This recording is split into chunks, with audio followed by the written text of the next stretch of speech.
সীতানাথ প্রেমানন্দে একবার হরি হরি বলো। নিতাই গৌর সীতানাথ প্রেমানন্দে একবার হরি হরি বলো। নিতাই গৌর সীতানাথ প্রেমানন্দে একবার হরি হরি বলো। ভক্তবৃন্দের চরণে আমার কোটি কোটি দণ্ডবত প্রণিপাত।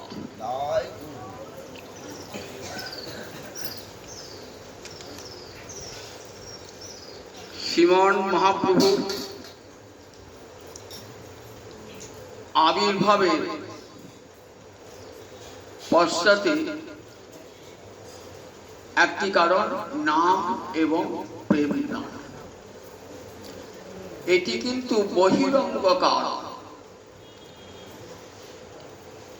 আর একটি কারণ আছে, সেটি অন্তরঙ্গ কারণ। যে কারণটির জন্য কৃষ্ণচন্দ্র নবকলেবরে শ্রীধাম নবদ্বীপে শচীগর্ভ সিন্ধু মাঝে আবির্ভূত হলেন। স্বরূপ দামোদরের চর্চায় আমরা সেই কারণটির সন্ধান পাই। স্বরূপ দামোদর বলছেন, শিরাধায়া প্রণয় মহিমা কীদৃশ অনয়া এবং আস্বাদ্য জেনাদ্ভুত মধুরিমা কীদৃশ সূক্ষ্মং চাস্যা মদনুভবত কীদৃশং বেতি লোভাৎ তদ্ভবাঢ্য সমজনে শচীগর্ভ সিন্ধৌ হরিন্দু। হরিন্দু মানে হরিযুক্ত ইন্দু, অর্থাৎ কৃষ্ণচন্দ্র। চন্দ্রের আবির্ভাব সমুদ্রের তলদেশ থেকে, অনেকে বলে পুরাণে বলা আছে। ক্ষীর সমুদ্রের তল থেকে চন্দ্রের উদয় হয়েছে।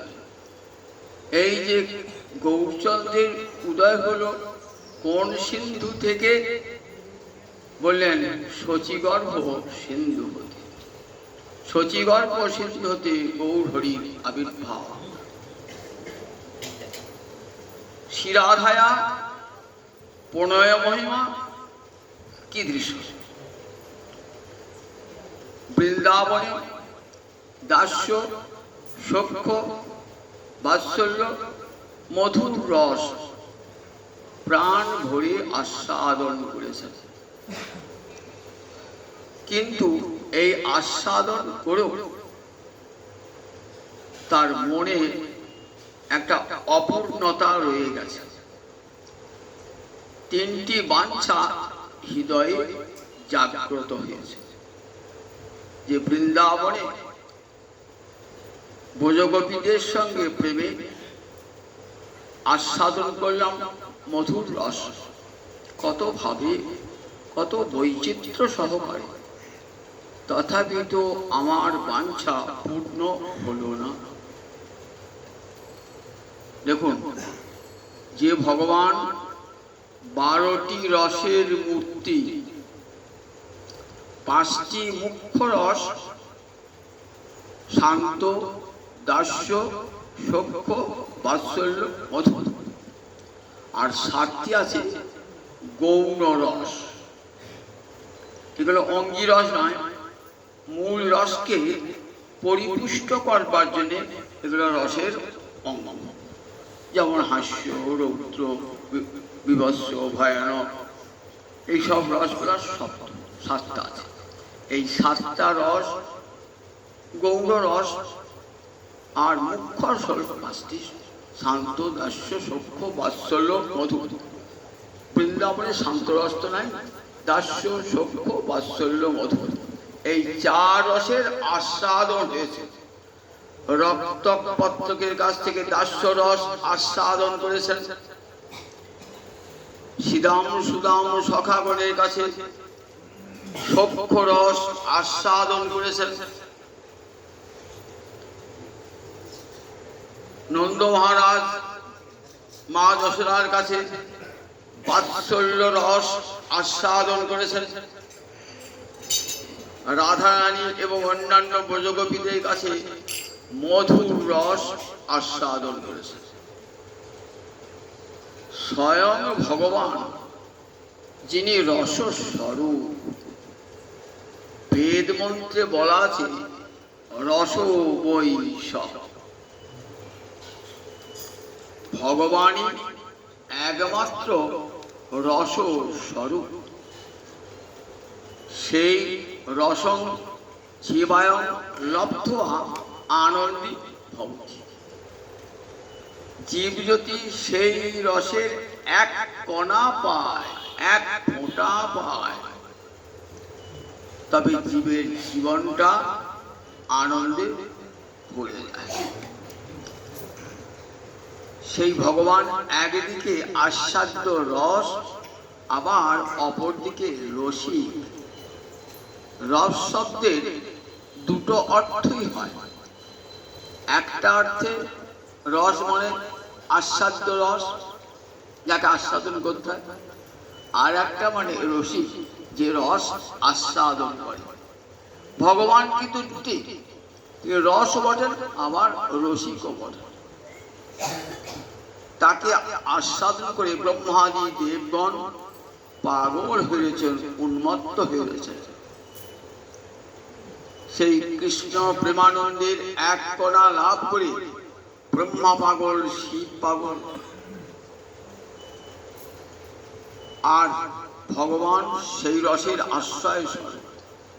কিন্তু দেখুন, ভগবানেরও তিনটে বাঞ্ছা পূর্ণ হল না। প্রথম বাঞ্ছাটি কি? শ্রীরাধায়া প্রণয় মহিমা কি? রাধারানীর প্রেমের মহিমাটা কেমন? অনয়া আস্বাদ্য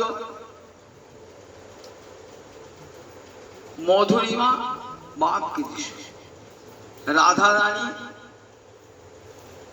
আমার যে প্রেমালোকে আমার মাধুর্য আস্বাদন করেন, সেই আমার মাধুর্যটা কেমন?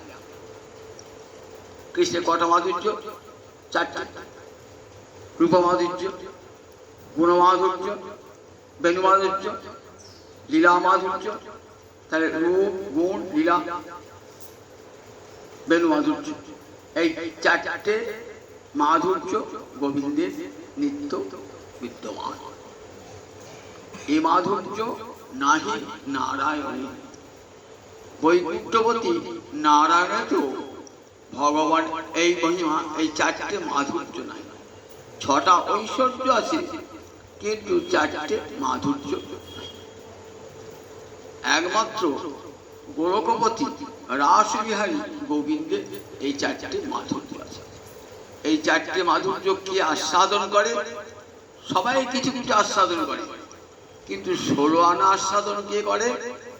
একমাত্র রাধা রানী।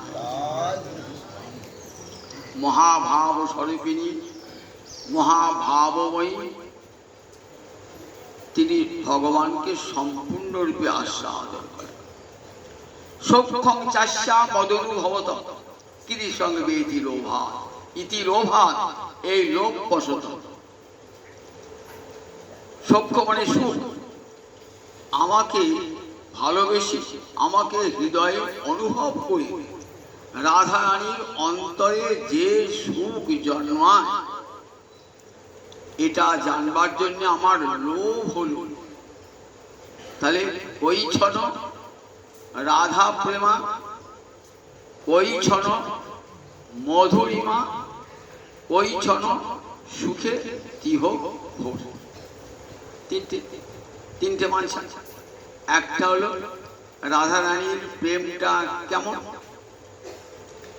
আর সেই প্রেমের আলোকে আমার মাধুর্য কেমন, আমাকে ভালোবেসে রাধারানীর অন্তরে সুখ কেমন। আমরা ভরতমুনি রহস্যশাস্ত্রে দেখেছি, নায়ক নায়িকা পরস্পরকে ভালোবাসেন তো সমান সুখ আস্বাদন করে। নায়কের যে সুখ হয় নায়িকারও সেই সুখ হয়।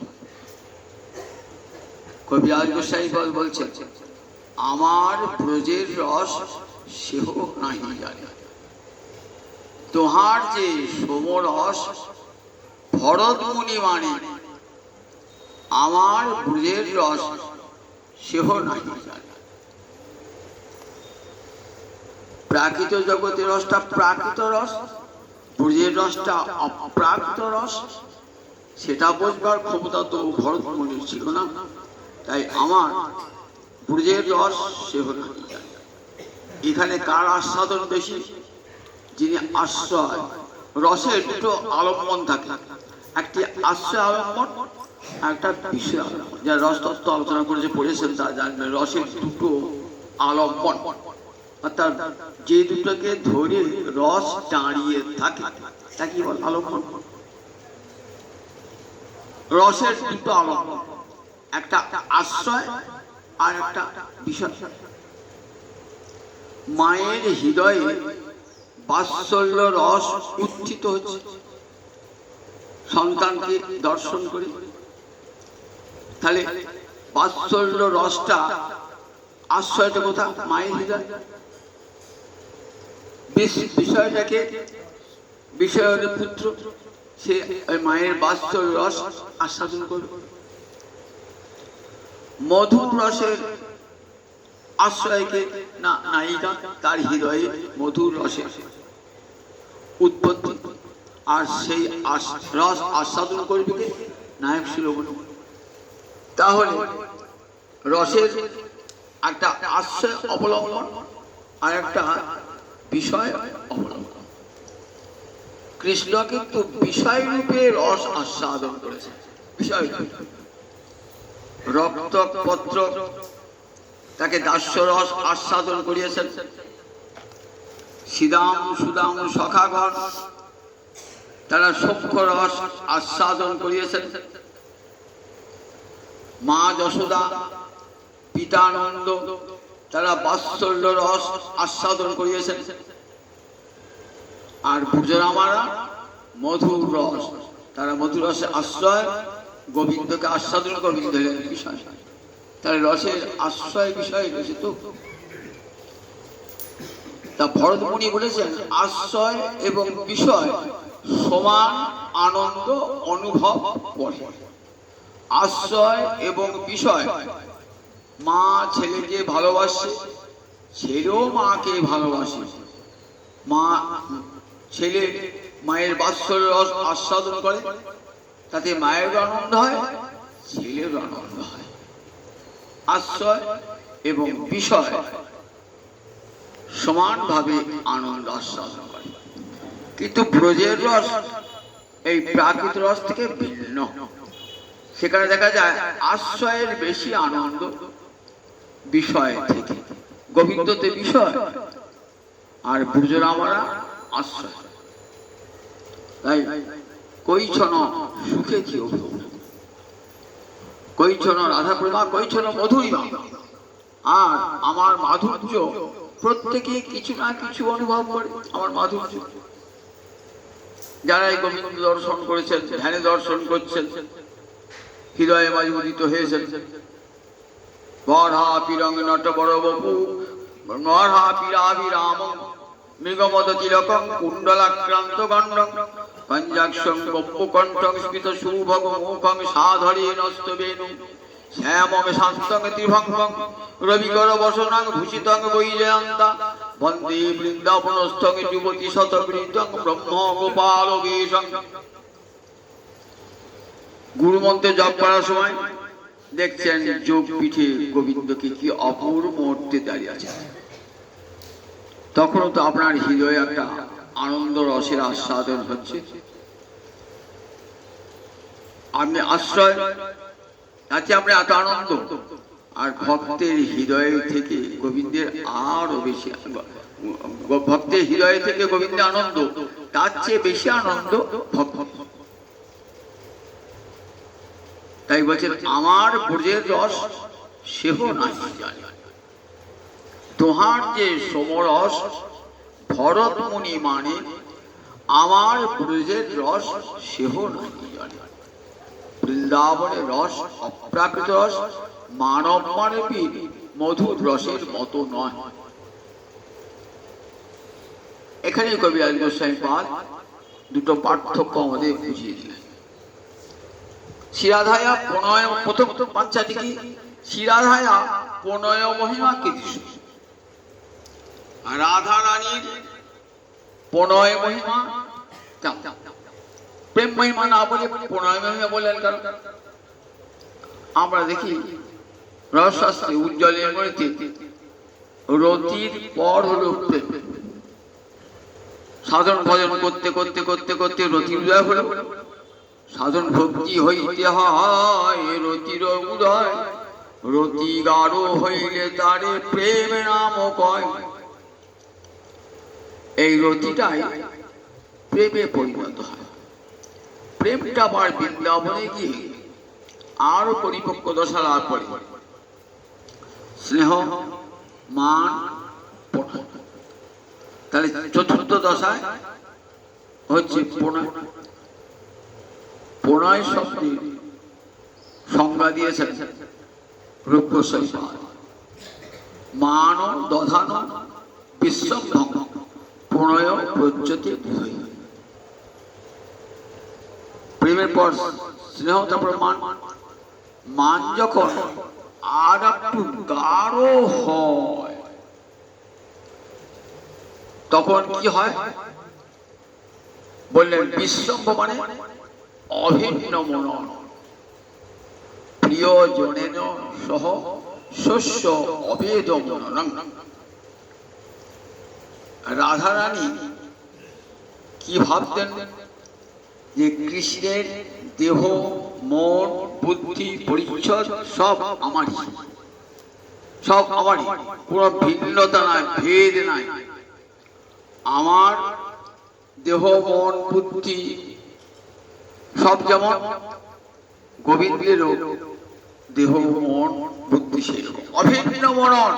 কৃষ্ণ হতে নিজেকে ভিন্ন মনে করতেন না। এর নাম প্রণয়। মান দধান বিশ্বম্ভন। বিশ্বম্ভনটি পারিভাষিক শব্দ, রসশাস্ত্রী। অভিন্ন মনন, প্রিয়জনের সহ অভেদ মনন।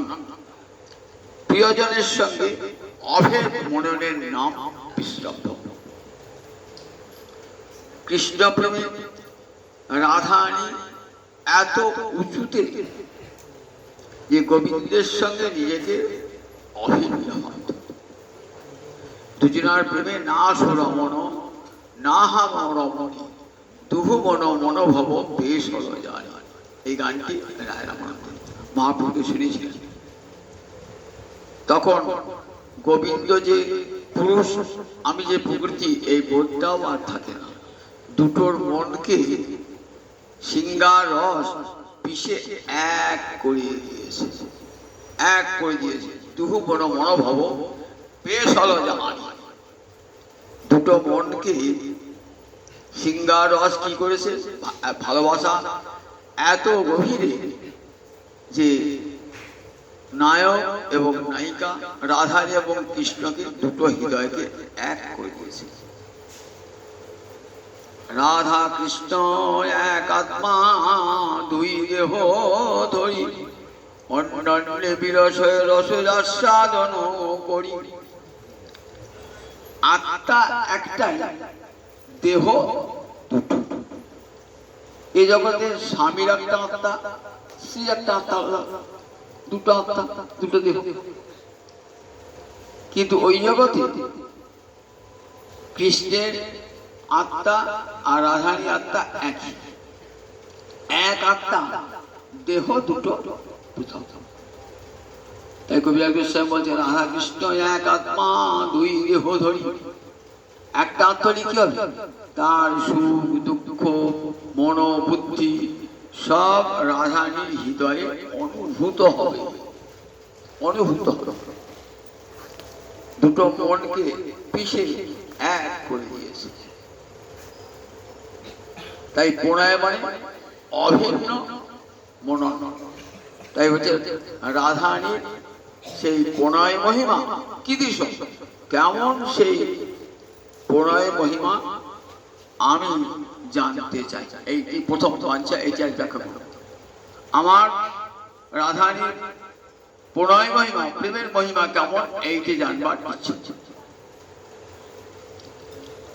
গোবিন্দ রাধারানীর প্রেমের মহিমা জানতে পারছেন না, তা একবার চিন্তা করুন রাধারানীর প্রেমটা কত উঁচুতে, যে স্বয়ং গোবিন্দ অনন্ত কোটি ব্রহ্মাণ্ডের অধিপতি, তিনি অনন্ত শক্তিশালী, অনন্ত ঐশ্বর্যের, অনন্ত মাধুর্য নিকেতন, তিনিও রাধারানীর প্রেমের নাগাল পাচ্ছেন না। কত উচিত আগে বলুন দেখি, রাধারানীর প্রেম কত উচিত। বললেন এই যে রাধা প্রেমের তিনটে বৈশিষ্ট্য। একটা বৈশিষ্ট্য কৃষ্ণ মাদকত্ব, কৃষ্ণকে উন্মাদ করে তোলে। গোবিন্দকে উন্মাদ করে তুলতে পারে জগতে এমন কোন শক্তি আছে? গোবিন্দ প্রেমে পাগল হয়ে সবাই উন্মাদ হয়ে যায়। রাজর্ষি ভরত প্রেমে উন্মত্ত হয়ে সংসার ত্যাগ করে কোথায় গেলেন? পুলহ আশ্রয়। শিব পাগল হয়েছেন কৈলাসে কৃষ্ণ নামে মাতোয়ারা, রাম নামে মাতোয়ারা।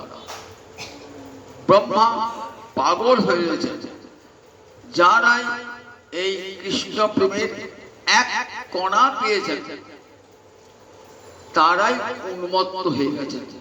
কৃষ্ণ প্রেমের এতখানি মহিমা, যার প্রেমে জগৎ উন্মত্ত হয়ে যায়। আর সেই গোবিন্দ রাধারানীর প্রেমে উন্মত্ত। না জানি রাধার প্রেমে আছে কত বল, যে প্রেমে আমাকে সদা করে যে বিহব্বল। কবিরাজ সেই পান পয়ের ছন্দ আপনাকে সুন্দর করে বুঝিয়ে দিচ্ছে। না জানি রাধার প্রেমে আছে কত বল, রাধারানীর প্রেমে কত বড় শক্তি। ভগবান যিনি গীতায় যাকে পুরুষোত্তম বলা হয়েছে, সেই পুরুষোত্তম ভগবানের চিত্তকে টলিয়ে দিয়েছেন। বলুন জগতের কোন নারী ভগবানের হৃদয়কে টলাতে পারে? যে তাকে দেখেছে সে তারই হৃদয়ে টলে উঠেছে, তারই হৃদয়, লক্ষ্মীর হৃদয়ে টলে উঠেছে। তাহলে বৈকুণ্ঠের রমণীগণ, গোবিন্দ রূপ দ্বারকার মহিষীগণ, তারাই কৃষ্ণ রূপ দর্শন করে মাতোয়ারা, কিন্তু গোবিন্দকে মাতাতে কেউ পারেন নাই। রূপে গুণে মাধুর্যে গোবিন্দকে কেউ উন্মত্ত করতে পারে না, একমাত্র রাধা রানী গোবিন্দকে উন্মত্ত করে তুলেছে। শ্রীরাধা কৃষ্ণ কহে আমি হই রসের নিধান, আমি পূর্ণানন্দ চিন্ময় পূর্ণ তত্ত্ব, কিন্তু রাধারানীর প্রেম আমাকে উন্মত্ত করে দেয়। ভগবান নিজেই তো আনন্দ স্বরূপ।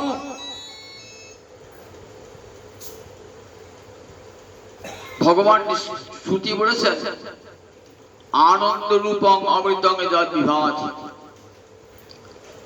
আনন্দং ব্রহ্মেতি ব্যজানাৎ। ভগবানকে আনন্দ স্বরূপ বলেই জানবে, তা হতেই জগতের জীব আনন্দের একটা কণা পান।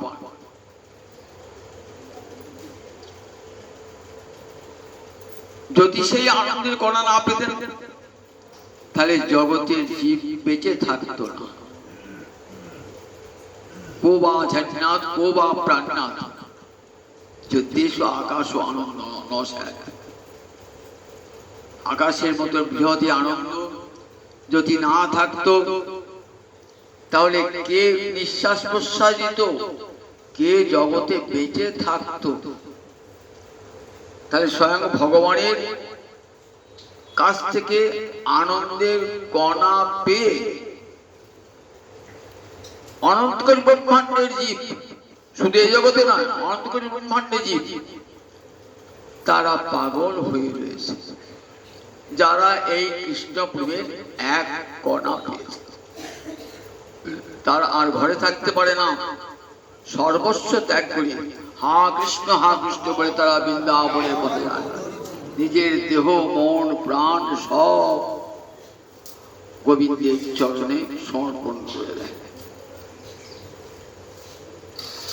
তাহলে দেখুন, কৃষ্ণ প্রেমের উন্মত্ততায় জগৎ উন্মত্ত হয়, আর আমি হলাম সকল রসের আশ্রয়। 12টা রসেরই আশ্রয় আমি, 5টা মুখ্য রস, 7টা গৌণ রস, এই 12টা রসের মূর্তি আমি। কংসকে নিধন করবার জন্য ভগবান যখন কংসের ধনুর্যজ্ঞে সভায় দাঁড়িয়ে তখন ভগবানকে দর্শন করছেন, কেমন দেখুন, এক একজন এক এক রসের আধার। তো মল্লানাম অশনি, যারা যোদ্ধা তারা ভাবছি বাবা মাথায় বাস পড়ার মধ্যে সাক্ষাৎ অশনি বজ্রপাত হবে, মল্লানাম অশনি। নৃণাং নরবর, মানুষের ভাবছি এমন তো মানুষ দেখা যায় না, নরবর পুরুষোত্তম। স্ত্রীরাম স্মর মূর্তিমান, নারীরা দেখছেন সাক্ষাৎ কামদেব মদন যান দাঁড়িয়ে আছে। পিতৃ স্বজন, পিতা মাতা দেখছে আমাদের দুধের বালক বাৎসল্য রস আস্বাদন করছে। রাজারা কি দেখছে, অসতাং ক্ষিতিভুজাং শাস্তা,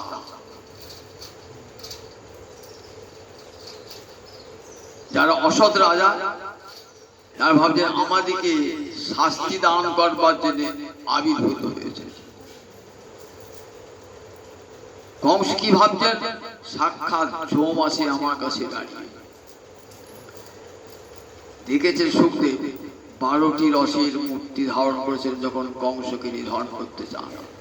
ভগবান বলছে আমি তো রসের নিধান, আমি তো সমস্ত রসের আশ্রয়।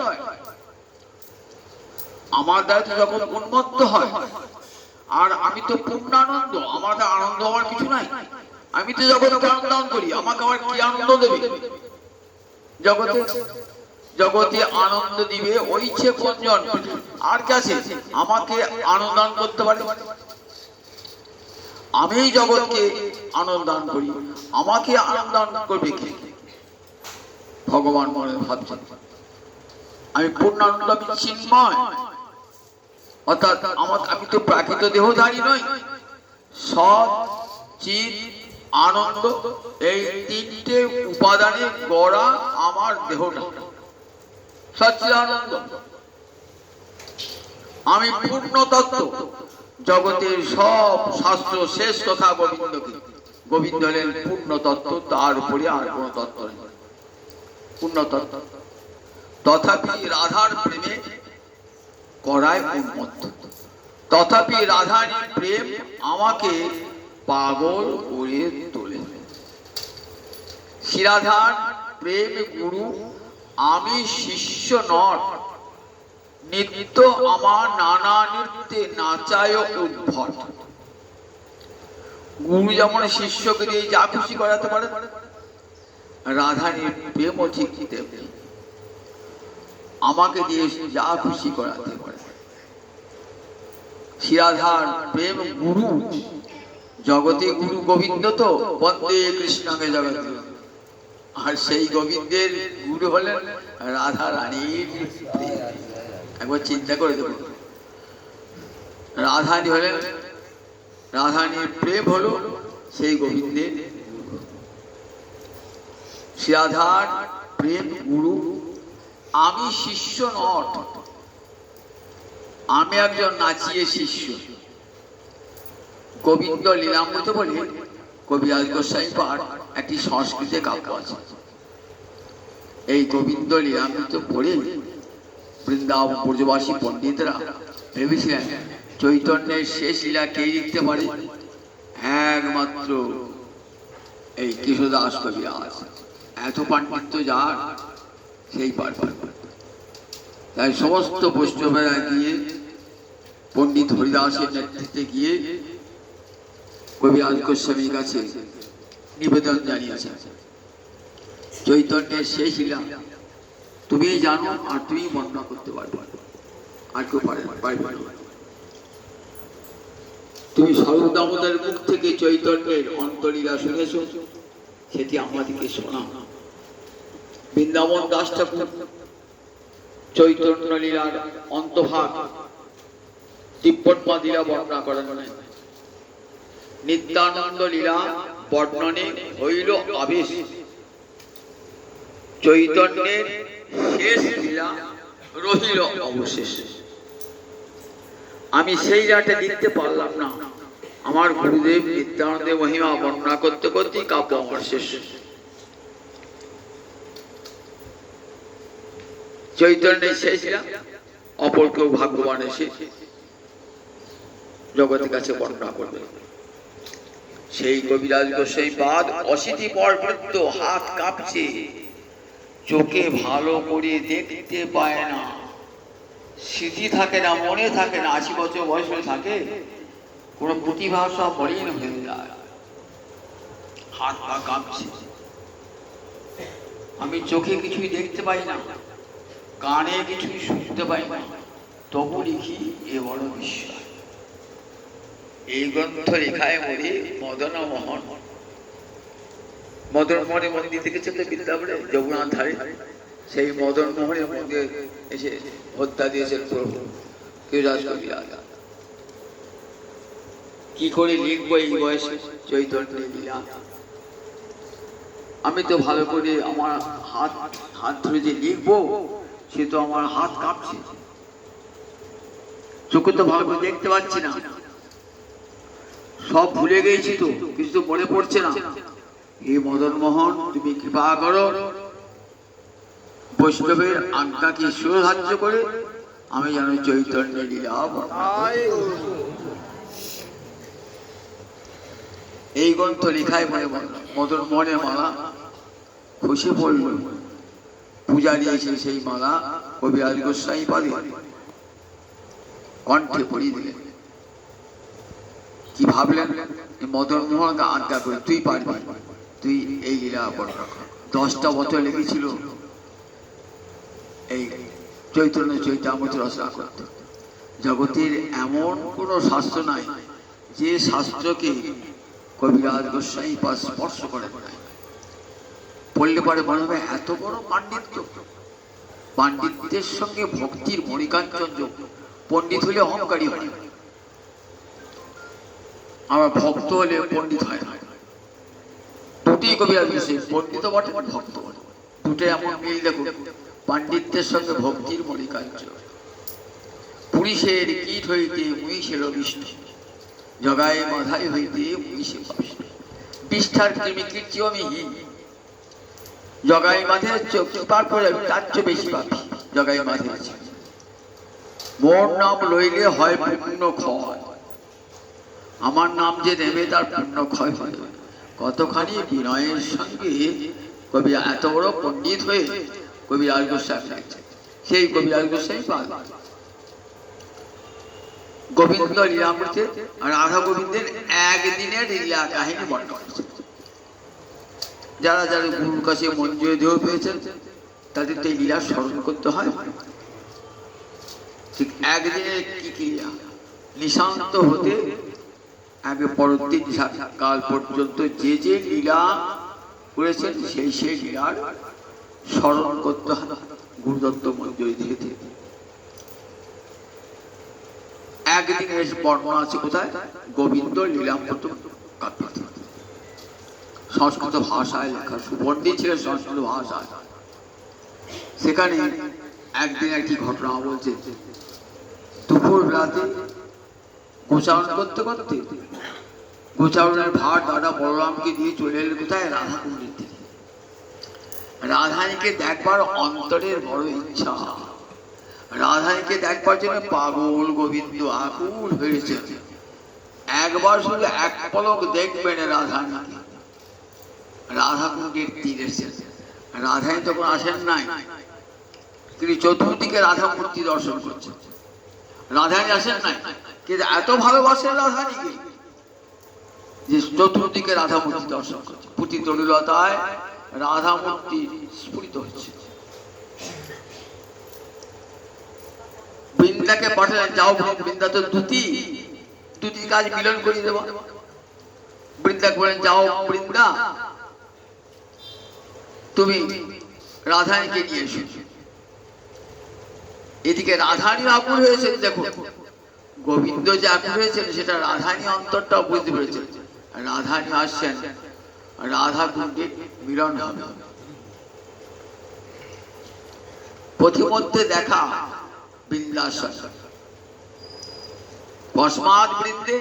বৃন্দা বলছেন না যে আমাকে কৃষ্ণ পাঠিয়েছে, বলছেন, জিজ্ঞাসা করছেন তুই কোথা থেকে আসছিস রে? কসমাৎ বৃন্দে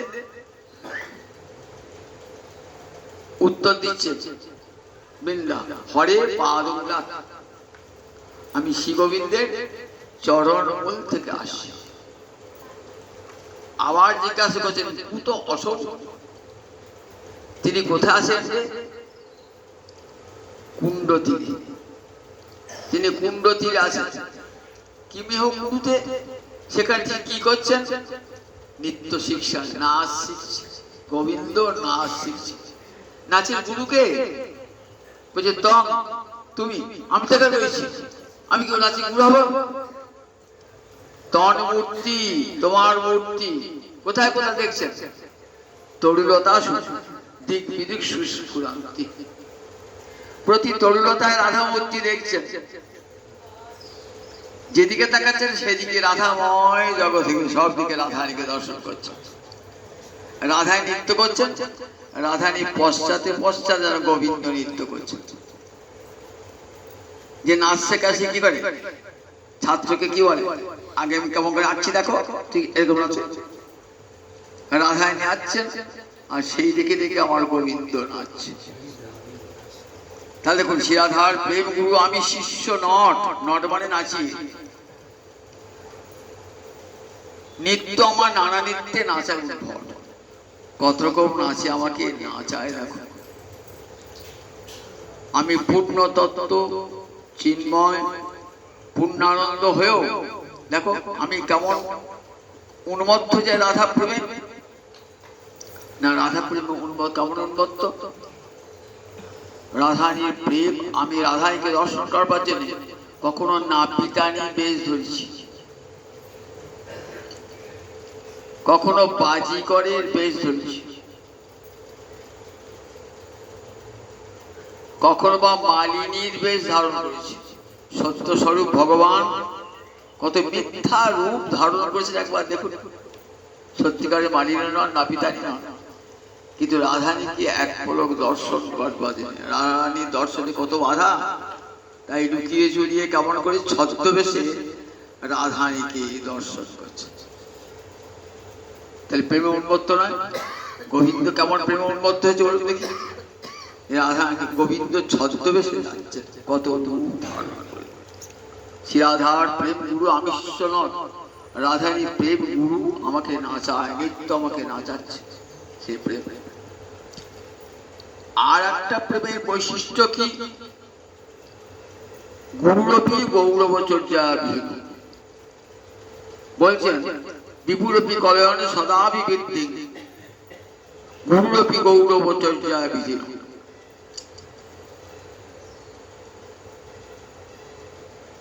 রাধানী প্রেমের একটা বড় বৈশিষ্ট্য কি, যে প্রেম গুরু তার একটা অহংকার থাকবে। যখন শিষ্যকে শেখাবে তখন একটা গুরু বলে একটা গুরুত্বের অহংকার থাকবে, তো তার রাধের অন্তত অহংকার থাকা উচিত। বলে না, গুরুরূপী গৌরব চর্যা বিহীন, রাধানী অন্তরে এতটুকু গৌরব বোধ নয়। বিভুরূপী কল্যাণ সদা ভিত্তিক রাধানী প্রেম শেষ সীমা। শেষ সীমা মানে কথা বলুন দেখি। প্রেম, স্নেহ, মান, প্রণয়, রাগ, অনুরাগ, ভাব, মহাভাব। মহাভাবের আবার স্তর মাদনাক্ষ, এর পরে আর হয় না প্রেম। একবার শেষ সীমায় মাদনাক্ষ মহাভাব। সমস্ত গোপীদেরই মহাভাব আছে। তাহলে সব গোপী আর রাধানী এক নাকি? বললেন না, সব গোপী মহাভাব স্বরূপিণী আর রাধানী মাদনাক্ষ মহাভাব স্বরূপিণী। কাকে বলে মাদনাক্ষ মহাভাব? সর্বভাবোদ্গমোল্লাসী মাদনু অয়ং পরাৎপর রাজতে হ্লাদিনী সার রাধায়াম এব য সদা। 8টি সাত্ত্বিক ভাব, 33টি ব্যভিচারী ভাব, ভাব সন্ধি, ভাব সাবল্য, এই সব ভাব রসের একসঙ্গে উদয় হয়ে যায়। সর্বভাবোদ্গমোল্লাসী। রাধা যখন গোবিন্দ দর্শন করেন না মাদনাক্ষ মহাভাবেতে, সব রসের একসঙ্গে উদিত হয়। গোবিন্দে কি মহাভাব নাই? বলে গোবিন্দে সব আছে, এই মহাভাব কি গোবিন্দে নাই। রাধায়াম এবং এবার কি বুঝলেন? একমাত্র রাধারানী দিয়েই এই মাদনাক্ষ মহাভাব আছে, ভগবানের নাই। রাধায়াম এবং রাজতে হ্লাদিনী সার রাধায়াম এব য সদা। একমাত্র রাধারানীর মধ্যে আছে এই মাদনাক্ষ মহাভাব। সেই মাদনাক্ষ মহাভাবই গোবিন্দকে শিষ্য করেছে। তাই সে প্রেমটা বারবার প্রকাশ হয়। আমাদের প্রেম একটু বারবার ভাষা, আমরা সাধারণ ভাষণ করি, গুরুদেব বলবেন আরো হয় না, আরো এগো, আরো এগো। আমাদের প্রেম একটা একটু বারবার, কি রাধারানীর প্রেমটা বারবার নাই? রাধারানীর প্রেম শেষ সীমায় পৌঁছে গেছে, আর তো বারবার কিছু নাই। কিন্তু কি আশ্চর্য, রাধারানীর প্রেম বেড়ে বেড়ে যায়, বেড়ে বেড়ে যায়। অনুদিন বার অবধি না গেল, প্রতিদিন বাড়ছে একটা একটা করে, তার শেষ আর হলো না।